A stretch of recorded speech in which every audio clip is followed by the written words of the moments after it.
Hello and welcome to this very special conversation. Let me share some statistics with you. Over 300 hours of negotiations, 250 bilateral meetings, an hourly update to the Prime Minister, and much, much more went into the New Delhi Declaration, the biggest document that showcased India's success of the G20 presidency. The Sherpa is here and he has shared all those insightful details in his book, How India Scaled G20.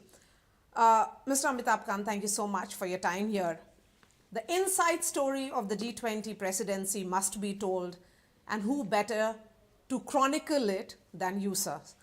And you have spoken about the exchange that you had with the Prime Minister an hour before the G20 began, his urgency, and also why do you think India had to declare that there is a declaration on the day one itself, on the opening day itself? Yeah. So, first and foremost, we had taken over the presidency under very difficult circumstances. It was a post-COVID era. We had seen vast number of people across the world going below poverty line. A lot of people had lost their jobs. There was a challenge of climate. There was huge challenges on food, fuel, fertilizer. And you had a war going on in Russia and Ukraine. And the challenge was that in multilateral discussions, you need a full consensus. Even if one country opposes it, the agreement falls apart. So consensus and full consensus is literally the key to success. Now, Prime Minister wanted India's G20 presidency to be very ambitious, to be very action-oriented and also very decisive under these very complex and difficult circumstances. Now, we had run into a very severe problem because the Bali paras had all failed, and throughout the whole year, we could not get an agreement in any of the ministerial.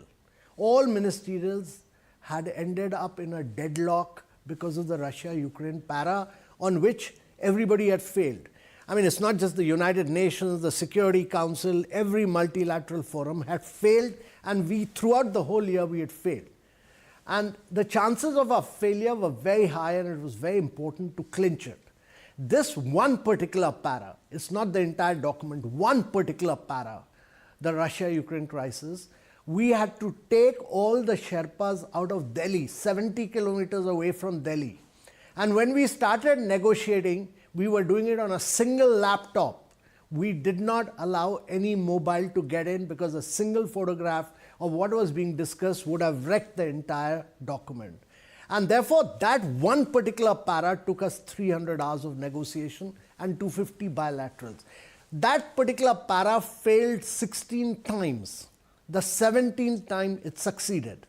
And it succeeded because we were very bold, we were very gutsy, we were very courageous, and we told them either you take it or you leave it. If you don't... You told this to whom? Russians? To all the Sherpas. Okay. And we said, because by that time we knew everybody's red line. And we said, you either take it or leave it. And if you don't take it, then India will never be a part of G20.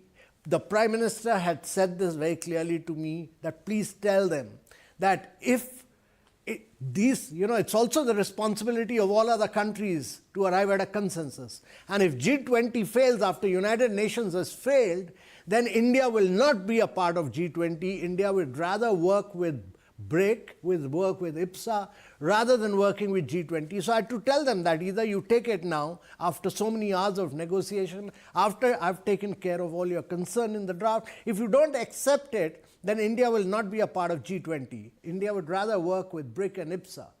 And, I said, and I walked out of the meeting, and right after that, in my room right here, the Russian deputy minister and the Sherpa walked in and they wanted a line on sanctions. I said that is not feasible, that's not possible because G7 will never accept it. They kept threatening and they said we will not be a part of this. I said in that case, I discussed with the external affairs minister, and I had to tell them that in that case, we will invite Zelensky to be the next speaker after. Yes, you write about it. Yes. I write about this. Yes. And, 15, 20 minutes later, Russia agreed. So we sealed Russia. In the morning, by 4 o'clock, I had the consent of all the G7 countries except the United States of America. Then in the morning at about 8 a.m., the Prime Minister came to inspect the Bharat Mandapam, and he asked me, what's the status? And I said, sir, not yet. It's not yet clinched. And I started telling him the details. And the Prime Minister said, told me that I'm not interested in procedures and all the details of this, but get me a consensus. He was absolutely clear, get me a consensus. So after he had left, I phoned up the American Sherpa, Mike Pyle, and I told him that all other countries have agreed. And he said, I've yet to discuss with President Biden, and I'll get back to you in 15 minutes. He got back to me in 15 minutes, and he said that he's discussed. There are two challenges with the United States. One, he said they want change of one word. So that tells you that every word, every letter matters. Yes. He said, yes. we want a change of one word. And secondly, he's told me that they want Russia and China to agree before United States agree. So I had the agreement of Russia beforehand, the previous night, but I did not have China's agreement. So I called up the Chinese Sherpa after that, and the Chinese Sherpa told me that they want one line to be completely changed, which they had agreed to earlier. So I said, it's not possible. But the Chinese Sherpa said that the Prime Minister says that this line relating to the United States holding the G20 presidency in 2026, China will not accept it. It must be taken out. And if that is not taken out, we will not accept the agreement. Now, they were discussing a bilateral issue. They said that America doesn't issue visas to the Chinese, it does not issue visas to the governor of Hong Kong, etc. And therefore, this must be changed. So the Leaders Summit actually started, the meeting started, and I took the American Sherpa and the Chinese Sherpa to the neighboring room and started discussion from 9:15 till about 12:30. And finally, the Chinese said, we want a written legal guarantee from the United States that they'll issue visa to every single delegate that they recommend. The Americans were not willing to give a legal guarantee, and that discussion went on and on and on. And then finally, I had to tell the Chinese that the word ensure is better than the guarantee, and I'm a native English speaker, and I can tell you, go by the word ensure, go by a written letter, and we'll help you to get this. And finally, that is how we agreed, and the Americans gave a letter saying that we'll ensure that visas are issued, and that was how it was clinched. Now, we went back and told the Prime Minister that we've got the agreement now. The challenge in multilateral forums is, as we've seen in Bali and now we've seen in Brazil, that issues tend to get opened up later. Now that we have stitched it all together, brought G7, all emerging markets, Russia, China, Saudi, Turkey, all together, and got everybody's agreement, we wanted to clinch it at that particular point of time. So this issue was discussed with the Prime Minister, all other leaders, it was discussed informally, and the Prime Minister announced it, and everyone clapped, and it got a massive applause at that particular point of time. And Mr. Kant, before, many had said, many foreign policy experts were of the opinion that New Delhi Declaration was a distant dream, that it is not a possibility. Yeah. Why do you think it happened? When we announced it, there were all these foreign correspondents, all the top foreign correspondents were there, and they had already prepared the story that the New Delhi, Leaders Summit has failed. Their story was ready till we told, it was announced on the Twitter that this has already been passed, and they couldn't believe it. And when we went in for the press conference, all of them said that it's unbelievable that you've achieved success, because we achieved consensus on 83 paras, 7,000 words. Our outcomes were about 112, whereas in Bali there were just about 48, and the previous summit there were just about 40. So ours was very ambitious, very inclusive, very decisive, very action-oriented, and I think probably the most ambitious G20 ever held in its history. And how did a career bureaucrat achieve these hard negotiations which usually diplomats do?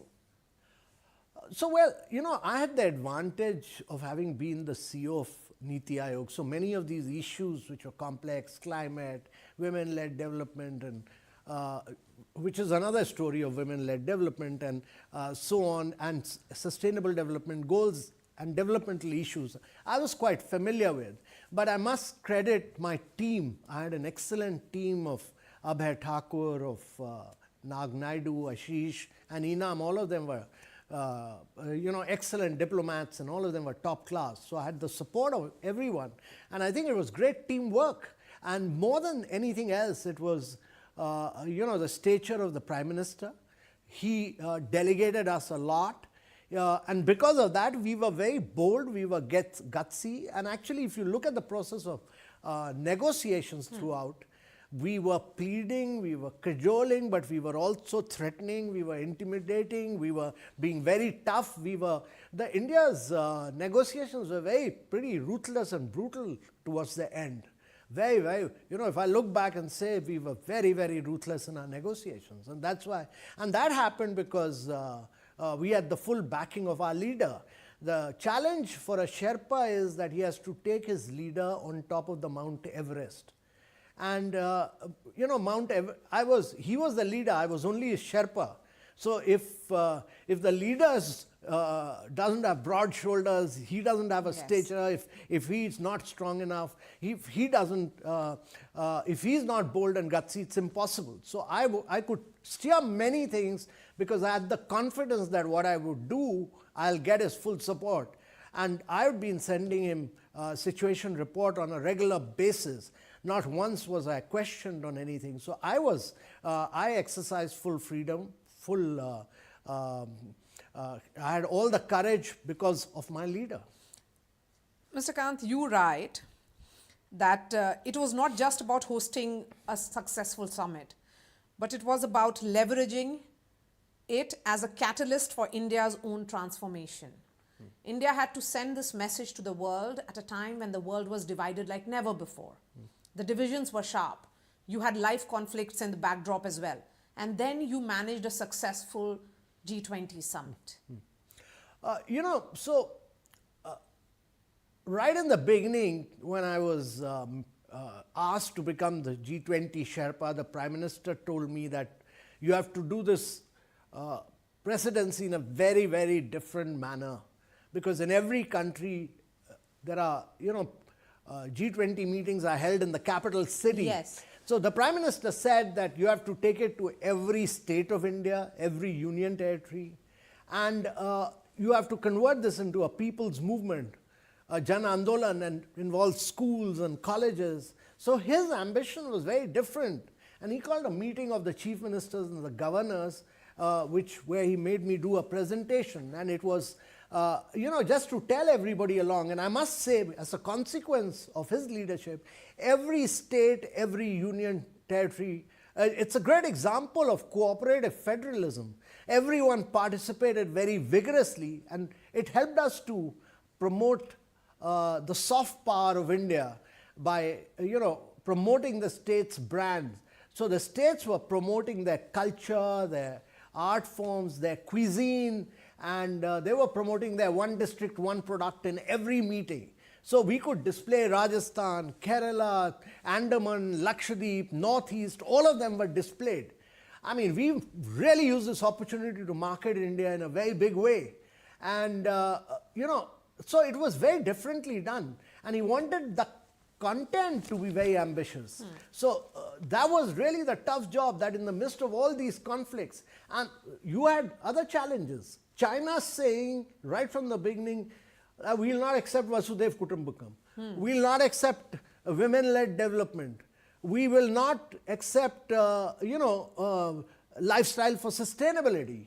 So our ability to bring China, our ability to bring Saudi on a range of issues, including women-led development, our ability to bring Turkey and our ability to bring Russia, all that was largely due to the stature of the Prime Minister.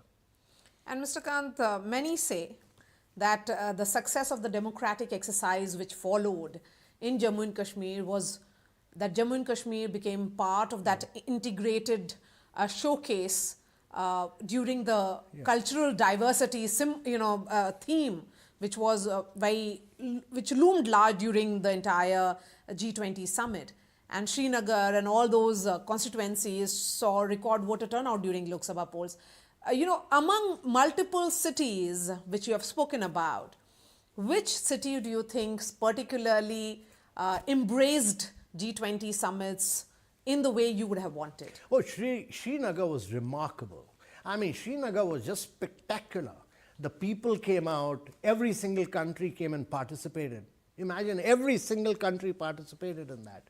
And the people came out and the delegates walked around Dal Lake. The city had been done up. The cultural show was phenomenal. I think Kashmir was a remarkable success story. So was Andaman. So was Lakshadweep. So was Meghalaya. So was Nagaland. Every single state of India was a remarkable, unique experience. The bigger states, Maharashtra, Gujarat, Rajasthan, Kerala. I mean, people loved it everywhere, from the backwaters of Kerala to the forts of Rajasthan, to the islands of India, to Kashmir and Northeast. Everyone embraced it, every school, every college. I mean, we had every single college participating in an essay competition or a debate or a model G20 debate and discussion. It was just phenomenal, the movement. And this kind of meticulous planning and coordination requires much more, one would say. What went into it? Because when you conceptualize G20 as a Jan Andolan, as Prime Minister would have wanted it, why make it a Jan Andolan? I mean, was it that important moment for India? Almost like in which in diplomatic space it would be defined as India pre-G20 or India post-G20 summit? See, it's very important from a diplomatic perspective because all these multilateral forums, the pen is always wielded. Yes. The draft is always written by the developed world. This was amongst the rare instances where India got the opportunity to draft and speak the language of the global south. And therefore, if you look at the New Delhi leaders' declaration, yes, speaks the language of the global south. India brought in African Union and made it a member of G20 and made it G21. The Prime Minister wrote to all the leaders of the world saying African Union must be made a member because that will make it more inclusive. So India, before India, G20 represented only 70% of the global population. Today, it represents almost 84% of the global population thanks to our ability to bring African Union as a member of G20. So we spoke the language of the global south. The entire technology transformation that has taken place in the world has been because of big tech in the United States, Tencent, Alibaba in China. But during the G20, the definition and the principle of digital public infrastructure as being open source, open API, globally interoperable was accepted by the whole world. And therefore, what you will see in the coming years is this model of development going forward to the global south. It took us 1 year of hard work to make everybody accept it, including United States of America accepted the concept, the principle, the definition of digital public infrastructure. And that, to my mind, or look at women-led development. Yes. The United Nations terminology was women empowerment. According to the UN, it will take 132 years to achieve equality with women. None of us have 132 years. And therefore, the whole pitch for women-led development, it took us a lot of huge effort. But eventually, we got all the countries on board on this. And that required a huge amount of work at home, bilaterally, negotiating with countries, taking them on board. All this we managed to do. India's G20 is also being seen, as you write in the book, that India's approach was very different from the way other countries had approached. What was the need for this? This was necessary because India wanted to demonstrate that it could be ambitious. It could yet, we are a $4 trillion economy. We are growing at 8%. We are the 5th largest economy in the world. We will be the 3rd largest economy by 27 end, overtaking Germany and Japan. Why should India not be ambitious? Why should India not speak the language of the global south? Why should India not demonstrate to the world its ability to deliver a very different G20? It was necessary for the domestic audience as well, because the domestic audience had seen the Commonwealth Games earlier, and the Commonwealth Games earlier had left a lot to be desired. So we wanted to show that India is capable of delivering a perfectly executed G20 throughout by taking it to all the states of And India. as you say, it was a defining moment in the country's emergence as a global leader, and it marked a significant shift in India's engagement with the world. Absolutely. Was that the reason why you could do the kind of engagement that you did? So the engagement could be done. The hard bargaining, as you say, a bit of even threats. I think we could do this because as I write in the book in another chapter on leadership and action and what I learned from the Prime Minister, I think he had traveled extensively during this period. He went to the ASEAN meeting just before this summit. His personal equation with many of the leaders was very good, excellent. And everybody, if you look back, I think one of the main reasons was that the United States also wanted India to succeed. They negotiated in the national interest, but in the end they said, we want India to succeed. We had challenges with Canada, but they told Canada that India must succeed. Many other issues, even with reference to China, all the emerging markets told China that this is a global South summit, China must fall in line. And therefore, our ability to bring all the global South together, one of the key reasons why we succeeded was because we weren't alone. Brazil, Indonesia, Argentina, Mexico, Turkey, Saudi Arabia, all worked as a team with India. And that, to my mind, is a critical lesson for the future. That whatever we do, the global South must work in partnership, and India must work in partnership with the global South. Mr. Kant, there is an ongoing debate which is going on in the country right now with regards to work hours. Yeah. And it has been started by multiple veterans of titans of business in India. Yeah. But one comment which was made by the L&T boss with regards to 90 hours work week, and also he should not spend too much time watching or looking at his wife. It has got reactions. What do you think about the work hours, and how many hours do you work yourself? Well, I slog it out. I believe in slogging it out. I believe in hard work. I truly believe that if India is to become a developed nation by 2047, India, there are very few countries in the world, Japan post-World War II, they were working hard. Korea was working hard when it was growing. China worked hard for 3 decades. If India is to get out of the middle income trap, Indians must work hard, but they also must have a clear outcome. Working hard doesn't mean that you won't have a work-life balance. All Indians must be very clear that very few countries have been able to grow at 9 to 10% per annum year after year without working hard. So I know Mr. Subramaniam very well. He's a top-class CEO. He's someone who's got a stellar record. He's delivered as the CEO of L&T. And he was just trying to inspire and motivate his team. He was telling them that please work hard so that we can deliver our projects before time. Now that's been twisted out of context to my mind, and I am a strong believer that India needs to work hard, India needs to have clear outcomes. India also needs to maintain a work-life balance, and that work-life balance will actually come from working hard. But working hard doesn't mean working extra hours. No, you have to have outcomes. So all that he's telling his team is that we have these projects to deliver. These are all hardcore infrastructure projects to be delivered. So work for 90 hours a week. You work and deliver them before time, much before time, that's it. But to my mind, many of these issues are raised by people who do not realize the significance and importance of what India needs to do to become a developed nation by 2047. It's a tough job. It's not easy. You have to improve your infrastructure. You have to improve your learning outcome. You have to improve your health outcomes. You need to push on your exports. These are all very challenging things. It's not an easy task. And therefore, the country must rally around to not merely working hard, but define its clear outcomes that we want.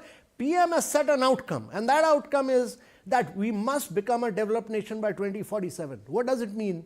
Your GDP must grow 9 times. Your per capita income must grow 8 times. Your manufacturing has to grow 16 times in this period. That can't be done without very, very hard work with defined outcomes. Okay. My last question to you. What was one moment during your G20 Sherpa tenure that you felt overwhelmed? When everything had failed, we really felt that it'll be impossible. It was about 12:30 in the night. The leaders had already come in, and when we called the Sherpas for the final round, and we said that this is the final draft, take it or leave it. And my Prime Minister has seen the document and he says it's perfectly fine. And we said that if you don't take it, we will walk out of G20. That was the toughest moment. That was a make or break moment. And it was really tough. It was ruthless. I said this and I walked out of the room. And I didn't want to get into a detailed discussion, which we had done already for many, many hours. I came out. And to my mind, that sent shock waves to the other Sherpa, and they realized that we were being very, very serious about it. And that's why many of them fell in line. So you mean business? We mean business. Yes. India means business. The Prime Minister means business. All right, Mr. Kant, thank you so much. And to the viewers, this is the book where Amitabh Kant brings out very, very fascinating details of what were the talks, the negotiations, and also some hard bargaining that India did to ensure that the New Delhi Declaration in September last year actually sees the light of the day. Thanks so much for watching.